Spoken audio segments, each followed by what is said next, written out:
Ipapanalo ulit kita.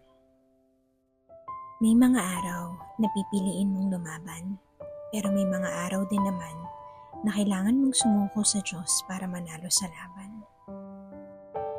Tanda ko pa yung mga araw na pakiramdam ko talo ako sa buhay.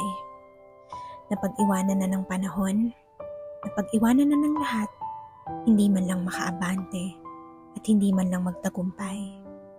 Pero buti na lang hindi ako iniwan at sinukuan ng Diyos. During one of my quiet times with God, He reminded me of something and He gently told me, "Nak, ipapanalo kita ulit." And from Psalm 46 verse 10, He said to me, "Nak, be still and know that I am God." And from that day, I realized enough of doing things alone, enough of trying without God, enough of saying laban pa kahit ubos ka na.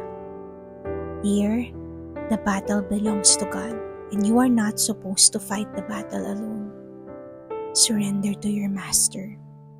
Kapag corner ka na sa kaliwa at sa kanan, sa harap at sa likod, tingin ka sa taas at makikita mong bukas pa.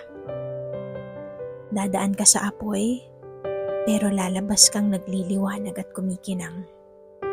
Ipapanalo ka ulit ng Diyos. With love and prayers, Noel.